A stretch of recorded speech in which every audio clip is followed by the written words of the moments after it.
these experts with us today. I'm confident that we will gain valuable insight from them on the topic of this webinar, the cost of living crisis, how to thrive, and how to survive and thrive using Islamic financial products and services. Inshallah, I'm going to make it very brief from my own side before we push ahead to the panel discussion. And the webinar is organized in a session. We are going to have a brief introduction and followed by the panel discussion. And we are going to have the Q&A session. So please kindly remember to drop your questions so that we can force them to the speakers in the Q&A session. So let me quickly draw us back a little to set the scene for this, the topic of this webinar. Before we dive into today's discussion, let me quickly mention some current statistics as regarding the cost of living crisis in Nigeria as of today. According to National Bureau of Statistics, issued a report in July 2024, the inflation rate hit 34.19%, which is 0.24% increase from the rate in May 2024, just a month. In addition, Nigeria was ranked the 5th hardest hit African country in the cost of living index in Africa, according to NIMBIO's report in July 2024. These figures highlight the economic challenge that are impacting in our everyday life, leading our communities to raise numerous questions that are yet to be answered as to why are we suffering these challenges? How do we reach this level? How can we survive? And what is the possible way out? Today's webinar, inshallah, we are going to we are going to address these present questions and a lot of more questions that will be coming from you people. And then we are going to explore how can Islamic financial products and services provide a solvable, or I can say a solution to these pressing challenges that we are facing in the present time. Thank you all for joining today, and we look forward to have a fruitful and engaging session with us. So quickly, I'm going to call on Prof.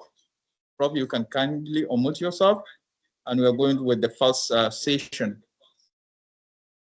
And as I've mentioned earlier, Professor Taiwo is a professor in finance from Nile University in Nigeria, and we have given a brief background about him, and also conduct a lot of impact-oriented researches, and he has written a lot in areas like poverty alleviation, finance, economic development, socio-economic development. I believe Prof is going to do more justice to the topic of this webinar. So Prof, with these issues and the background that we have said, the index and indices that we have seen in terms of inflation rate, and then the cost of living index that we have seen, what are the causes, primary causes of cost of living crisis? And what is meant by cost of living crisis, first of all? And what are the possible primary causes of these challenges? And how can Islamic finance be a financier to this economic challenge? Thank you. You can go ahead, Prof. The floor is yours. Okay, good morning, everybody. I just want to give a short, I am happy for introducing me. Please, I don't want to be sanctioned. I'm an associate professor, and I'm an associate professor of finance in Nile University of Nigeria, not yet a full-fledged professor. I don't want my employer to sanction me. So thank you very much for the honor and for the privilege to have discussion on this issue. The issue is a germane and national issue, which is lingering in our everyday activities. Cost of living. This high cost of living, what are the causes? What are the factors that contribute to this current cost of living crisis? You know, as regard that, I want to share my. I'm coming. I'm thinking. I'm coming. I want to share my PowerPoint with the audience.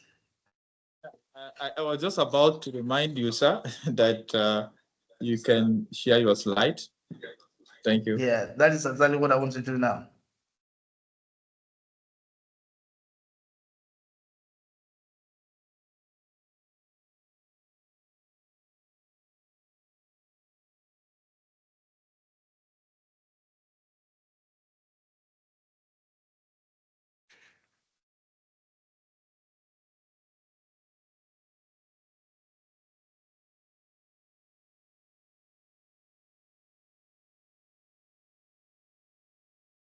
Hello.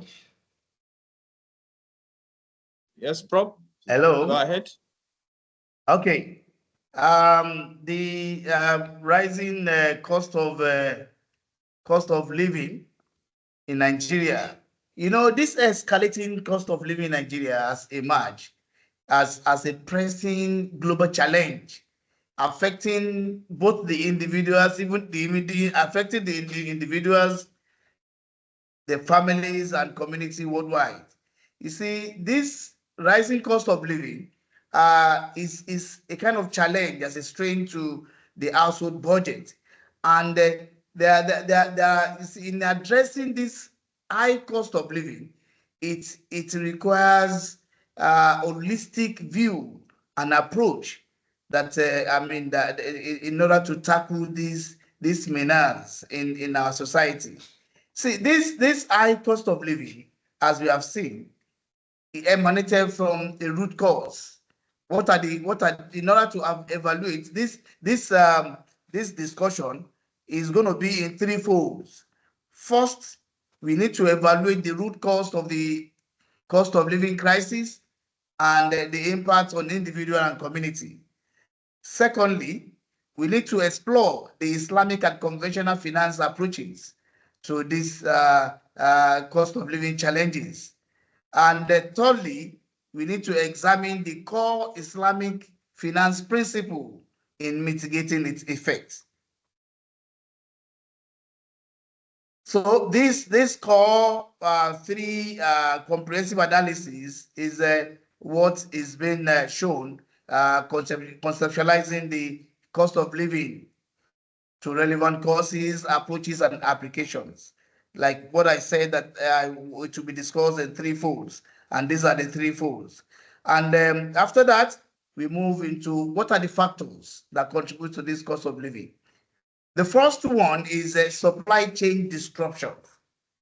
By supply chain disruption, it's a kind of menace that is caused by the geopolitical tensions. Geopolitical tensions. What do I mean by geopolitical tensions? You know, we have conflicts and trade wars, even that occurs in our domestic, in the national, and it's a national issue now.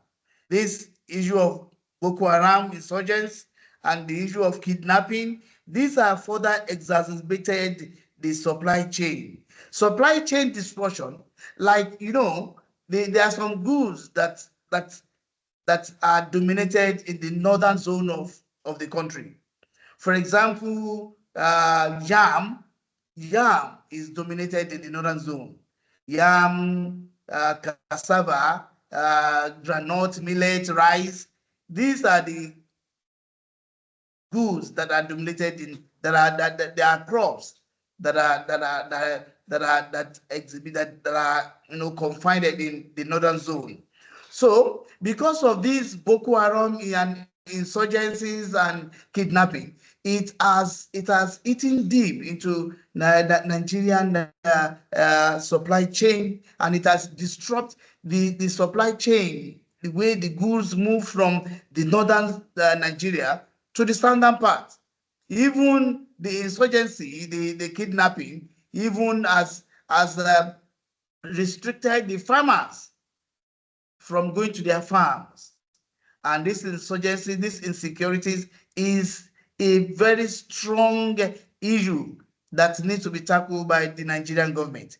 And this has disrupted the supply chain of goods, and that is why it's affecting our GDP. And it's affecting our GDP, and when it affects the GDP, it affects our purchasing power, the personal income, and that is one of the issues, the factors that contribute to the high cost of living, supply chain disruption. Another one is the increase in energy cost. What do I mean by increase in energy cost? This can be discussed in three folds. One, rising in demand. Rising demand, by rising demand, there is growing population. Now Nigerian population now is above 200 million. The growing population and the economic development has increased, and this has led to increased global energy demand. Because of this, our growing nature in our population, definitely it has increased the tension in the energy cost because of the demand. When the population that demands for this electricity, when they are increasing day by day, definitely it will squeeze the energy supply, rising in demand. Another one is supply constraint. Because of limited supply of fossil fuel and geopolitical factors, it has driven up the energy prices. Because the fossil fuel and energy factors has increased, definitely that is why the energy prices is increasing. Now, recently, they've increased the tariff on power, on energy, tariff on electricity, and people that are below poverty line. How can they even meet up with paying this high electricity prices? The third aspect of this increased energy cost has to be seen from the transition to renewable energy. Now the world enlarged, they are now trying to move away from the use of the old way of generating energy.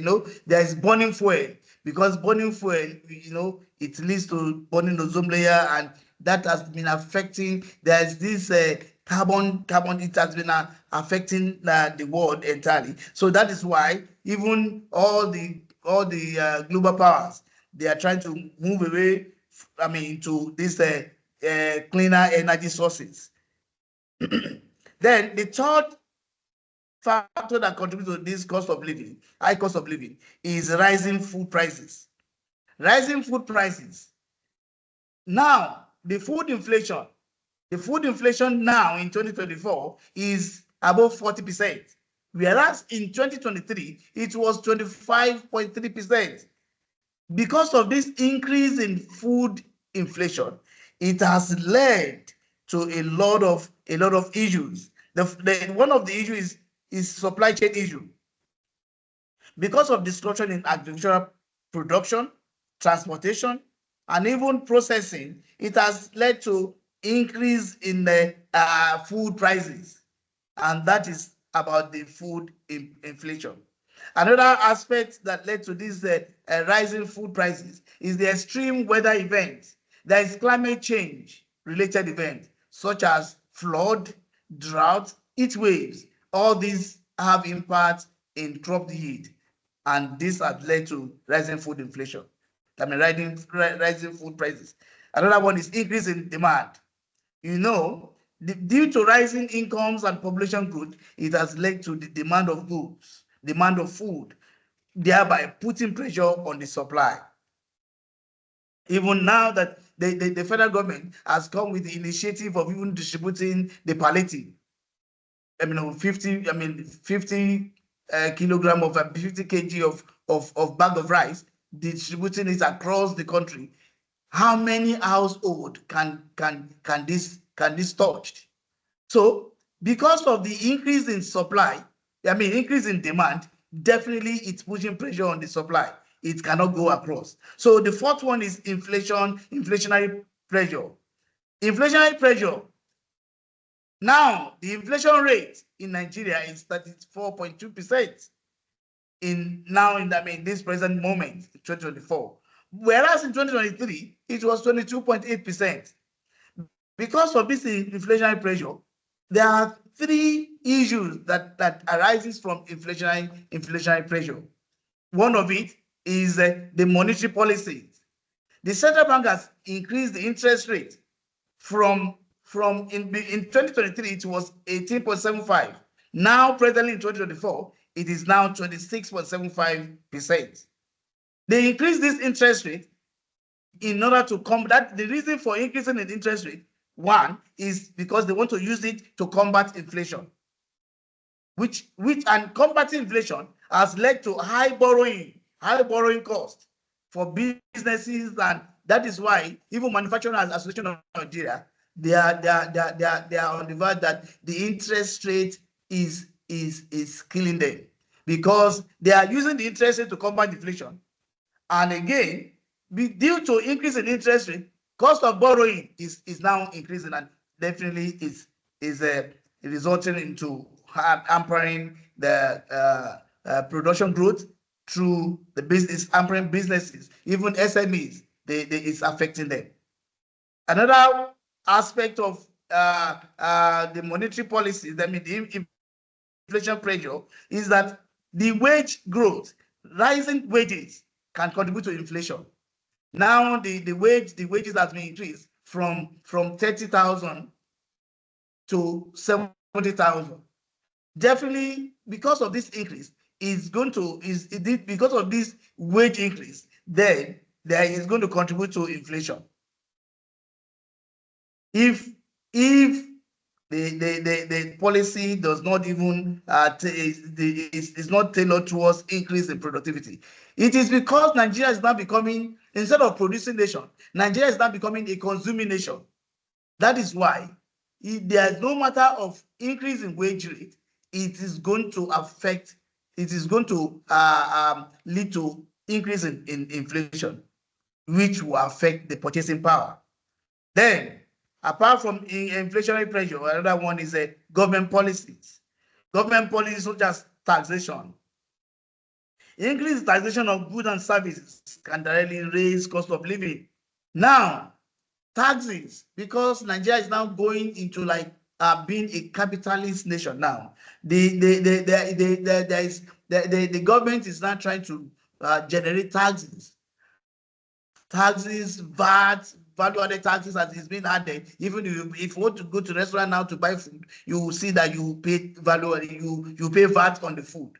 So this taxation is another way of, is another policy that government is introduced, and definitely is always leading to rising cost of living. Then another one is the subsidy. Subsidy is one of the government policies. Removal of subsidy. You know, the moment this administration comes into power, 29th of May, last year, last year, the first thing that was announced, that subsidy has been removed without due diligence in looking at what is going to be the aftermath of removal of the subsidy. This subsidy removal is now making the essential goods and services is leading to increase in goods and services because of this subsidy removal. Apart from this, one, there is this economic uncertainty. How does this economic uncertainty lead to increase in the high cost of living? Geopolitical risk is one of the economic uncertainty. There is in as much as possible that there is this political instability and uncertainty, it will lead to creation of fear and uncertainty, thereby affecting investment and consumer confidence. Another one under the economic uncertainty is okay. Now, because of time, then we move into the second aspect, which has to do with what are the impacts of cost of living crisis on individual and community? As regards the individual, the first one is it reduced the standard of living. It's reduced standard of living because it erodes the purchasing power and thereby reducing the standard of living. Apart from reduction in standard of living, there is this increase in financial hardship.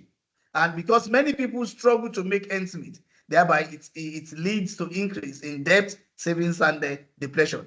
Another one is a mental strain due to the fact that people are finding it difficult. There's these financial difficulties that people are going through. It leads to, it makes a negative impact on their mental health. Then lastly, delay life goals, because individuals are forced to postpone because the purchasing power, the income is reduced, the purchasing power is reduced. So therefore there is delay in life goals. Individual can be forced to postpone major events like buying home, starting a family. These are for the individual perspective. Now, looking at it from the community perspective, we have increase in poverty. This due to rising in cost of living, it pushes individual and families below poverty line. That is the fact that has been established. Then there is this social unrest due to economic hardship. Due to the economic hardship erupted by the high cost of living, definitely it leads to social unrest and protest. That was what led to end bad governance that we experienced lately. Then reduction in economic activities because of the consumer spending and business investment. It slowed down the economic growth. And another one is a strained public services. Due to the fact that there is increased pressure to provide, social safety net and support services, definitely is putting pressure on the public resources. So the last one is weakened community. Financial hardship, due to this high cost of living, it can erode social trust and community bond. Apart from this, we have differences between Islamic finance and conventional finance. When you're talking about this, we are going to look at it from 5 perspectives. The first one is interest prohibition. Islamic finance prohibits riba, whereas conventional finance, the major source of income is interest. Then, as regards the attributes, one of the characteristics is that risk sharing. Under the Islamic finance, it emphasizes risk sharing principles, whereas under the conventional principles, it allocates risk asymmetric. That is, it's this Islamic finance deals with risk sharing principle, whereas it is the saver that bears the brunt of the risk. Under the ethical consideration, under the Islamic, it's prohibits unethical and harmful transaction affirmed by the Sharia. But under the conventional, it allows, there is this derivatives, there is all these derivative, is no derivatives one of the financial assets. It allows the use of derivative, and that is speculating, gambling. But under the Islamic finance, it prohibits this unethical transaction. Then another one is a social impact. How does the Islamic finance look at the social impact? Social impact, under the Islamic finance, it emphasizes the social and economic well-being. But under the conventional, their own is to maximize profit for the shareholders. Maximize profit for the shareholders. It doesn't matter if the savers or the consumers is affecting the savers. Their own is just to maximize profit.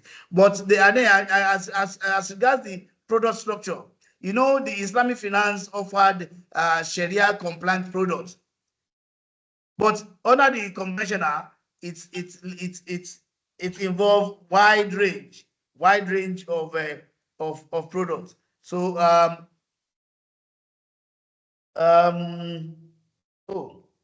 okay, now because of time, what are the core principles? Core principles that the Islamic finance that can be applied to address the cost of living. The principles that can be applied to this high cost of living. The first one is zakat and zadaqah. Zakat, zakat is the obligatory charity in Islam, and it is directed towards those that are affected by the high cost of living. This is if Nigeria can follow the path of Saudi Arabia, because zakat, when zakat is being collected, it's an obligatory charity in Islam, and there's a pool of the zakat fund, and this fund is directed towards alleviating the poverty for those people that are affected in the high cost of living. And zakat is an obligatory charity, whereas sadaqah is a voluntary charity that can be used to address specific needs, such as providing food for the less privileged people, providing shelters, providing health care for the vulnerable individuals and families. Apart from that, we have Waqf. Waqf is an endowment fund. Waqf is an endowment fund that can be established to generate income for the charitable purposes. Another principle that is obtainable in the Islamic finance is social housing under the Waqf. Social housing. Waqf fund can be used to develop affordable housing projects to alleviating housing burden for the less privileged. Then the third principle is Zukuk. Zukuk, there is of two folds. Zukuk can be a Sharia compliance bond. Hello? Yeah, Hello? I'm afraid that you have 2 more minutes to round off. Thank you. 2 more minutes. Okay, all right. Thank you. Now, like what I was saying, then apart from Sukuk, we have this ethical consumption and investment. Ethical consumption can be viewed in two folds, like the halal certification, that is encouraging the halal products, not selling of alcohol, not selling of pork, whereas Sharia complaints, even apart from the halal certification, there is Sharia compliance investment. There are some investments that are tailored towards the Islamic principle, and this promotes ethical and socially responsible practices. Then the third one is a community-based initiative. So this community-based initiative can be in form of encouraging local food production and distribution, or even cooperative models. Then the sixth one is financial literacy and education. This involves empowering individuals. That is promoting of financial literacy. This can help individuals to make informed decisions. Then the last one is government policies. Government policies in form of Sharia compliant policies, in form of zakat, sadaqah administration. These are the major ways by which the Islamic principles can be used to alleviate or lessen the burden with what we have discussed so far. We see that the cost of living, it presents a significant challenge for individual families and communities, and it's high time that we all if Islamic finance is given a major focus by our government. Definitely, if the government policies is tailored towards the use of Islamic finance, I think Nigeria will be in a good living condition as regards but because most of our policies are being tailored towards this conventional financing solution instead of Islamic financing solution. Thank you very much for your time.